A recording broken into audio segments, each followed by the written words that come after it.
तो हम लोग पिछले क्लास में फंक्शन के आधार पर सेंटेंस पढ़ चुके हैं, सेंटेंस के बारे में हम लोग जान चुके हैं और सेंटेंस पढ़ने के दरमियान हम लोग सब्जेक्ट के बारे में जान चुके हैं और प्रेडिकेट के बारे में जान चुके हैं। चूँकि हम लोग सब्जेक्ट के बारे में जान चुके हैं इसलिए अब जो हम लोग पढ़ने जा रहे हैं उसके बारे में जानना थोड़ा आसान हो जाएगा, इसलिए हम फ्रेज और क्लॉज की थोड़ी सी चर्चा कर देते हैं। क्योंकि आगे चलकर जब हम लोग types of sentence based on structure पढ़ेंगे तो उसमें एक टर्म क्लॉज का इस्तेमाल हुआ है, इसलिए क्लॉज के बारे में भी थोड़ा जान लेना ज़रूरी है। देखिए 3 टर्म आता है, फ्रेज, क्लॉज और सेंटेंस। ये तीनों ही ग्रुप ऑफ वर्ड्स हैं। तो जब तीनों ही ग्रुप ऑफ वर्ड्स हैं तो तीनों में फ़र्क क्या है, चलिए अब यहाँ हम समझते हैं। तो सबसे पहले बात शुरू करते हैं हम फ्रेज से। फ्रेज क्या होता है? तो ए phrase is a group of related words without a subject and a finite verb. आप लोग सब्जेक्ट तो पढ़ ही चुके हैं। तो फ्रेज ऐसा ग्रुप ऑफ रिलेटेड वर्ड्स होता है, यानी कि ये वर्ड्स जो होते हैं आपस में संबंधित होते हैं। ऐसा ग्रुप ऑफ वर्ड्स होता है जिसमें न ही कोई सब्जेक्ट होता है और न ही कोई फाइनाइट वर्ब होता है। नेक्स्ट पॉइंट फ्रेज के बारे में हम जानते हैं। Since A phrase lakhs a subject hence it lacks A complete sense.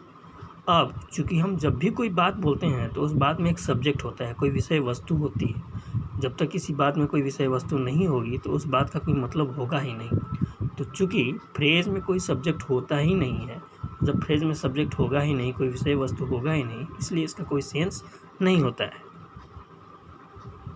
For example, on the table, in the room. अब इसका क्या मतलब निकलता है भाई? कोई मतलब नहीं है। टेबल पर, कमरे में, तो ग्रुप ऑफ वर्ड्स तो हैं लेकिन इनका कोई मतलब नहीं निकलता है। नेक्स्ट पॉइंट जानते हैं फ्रेज के बारे में। ए phrase does not have a finite verb, it may however have a non finite verb. और फाइनाइट वर्ब के बारे में हम थोड़ा सा आगे चलकर डिस्कस करेंगे, लेकिन एक चीज़ जान लीजिए कि फ्रेज में फाइनाइट वर्ब नहीं होता है। लाइक थोड़ा सा जान लीजिए, फाइनाइट वर्ब वैसा वर्ब होता है जो सब्जेक्ट से बंधा हुआ होता है, टेंस से बंधा हुआ होता है। और जो वर्ब सब्जेक्ट और टेंस से बंधे हुए नहीं होते हैं उनको नॉन फाइनाइट वर्ब बोला जाता है। यानी कि फ्रेज में नहीं सब्जेक्ट होता है और जब सब्जेक्ट नहीं होता है तो इसमें कोई फाइनाइट वर्ब भी नहीं होता है, क्योंकि फाइनाइट वर्ब की खासियत ही होती है कि उस फाइनाइट वर्ब का एक सब्जेक्ट होना ही होना है। तो जब हमारे फ्रेज में सब्जेक्ट है ही नहीं तो फाइनाइट वर्ब का कोई सवाल ही नहीं पैदा होता है। तो इस प्रकार फ्रेज में ना कोई सब्जेक्ट होता है और ना ही कोई फाइनाइट वर्ब होता है। यह एग्जांपल देखिए, द कोविड-19 infected people suffering from chronic diseases are less likely to recover. अब इसमें चूँकि एक कंप्लीट सेंटेंस है तो इसमें सब्जेक्ट आप पता तो कर ही लेंगे, क्या होगा? सब्जेक्ट इसका होगा द कोविड-19 इन्फेक्टेड पीपल, और इसमें अब फ्रेज क्या होगा? Suffering from chronic diseases. Suffering जो है यहाँ नॉन फाइनाइट वर्ब है, ये किसी भी सब्जेक्ट से बंधा हुआ नहीं है।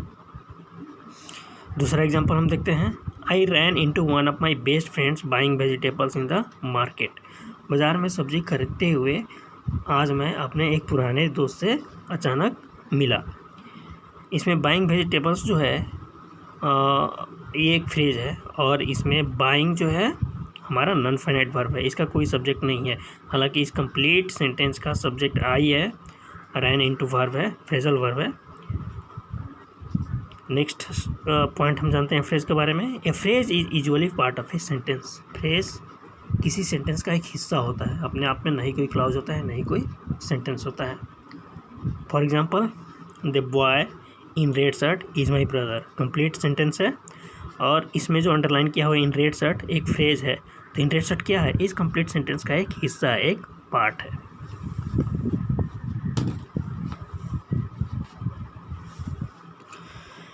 नेक्स्ट टर्म हम लोग जानेंगे क्लॉज। क्लॉज क्या होता है? क्लॉज भी ग्रुप ऑफ रिलेटेड वर्ड्स होते हैं।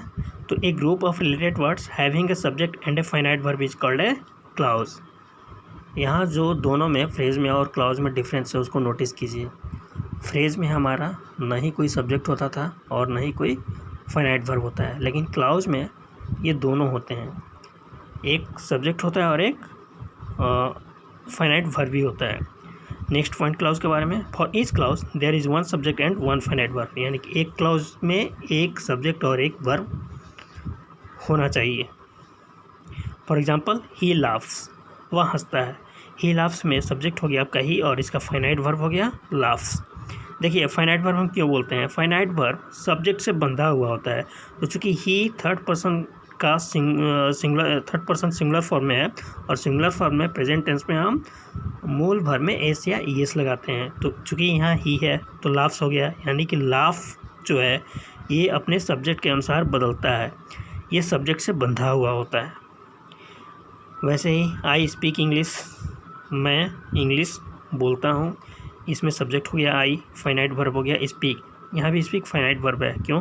क्योंकि यहाँ चूँकि आई फर्स्ट पर्सन है और फर्स्ट पर्सन के साथ भी लगता है, ऐसा एस नहीं लगता है, यानी कि स्पीक भी अपने सब्जेक्ट के अनुसार अपना रूप बदलता है।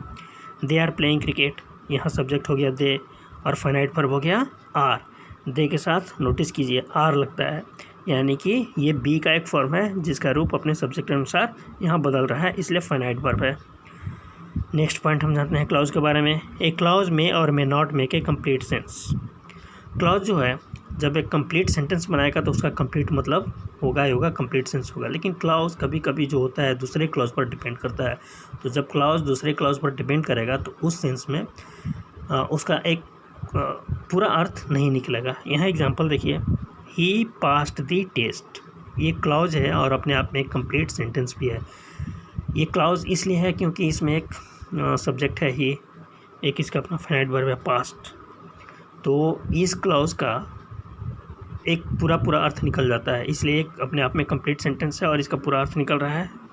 दूसरा हम क्लॉज देखते हैं, because he passed the test, क्योंकि वह टेस्ट पास कर गया। अब because he passed the test, चूँकि इस क्लॉज में एक सब्जेक्ट है, एक फाइनाइट वर्ब है, लेकिन इस क्लॉज को पढ़ने से ये पता चलता है कि बिकॉज के पहले ज़रूर कुछ न कुछ बात कही गई है। अब वो कौन सी बात कही गई है, जब तक उस बात को हम लोग जानेंगे नहीं तब तक इसका कंप्लीट सेंस नहीं बन रहा है, इसलिए बिकॉज के पहले जो क्लॉज छूट रहा है उसको हमें डालना होगा। अब देखिए इसी सेंटेंस में अगर बिकॉज से पहले हमें क्लॉज ऐड कर दें, जैसे he got the job because he passed the test, उसे नौकरी मिल गई क्योंकि वह टेस्ट पास कर गया। अब इस सेंटेंस का पूरा अर्थ निकल रहा है, कंप्लीट सेंस निकल रहा है। तो ये बात क्लियर हो गई, क्लॉज जो होता है कंप्लीट सेंस दे भी सकता है, नहीं भी दे सकता है।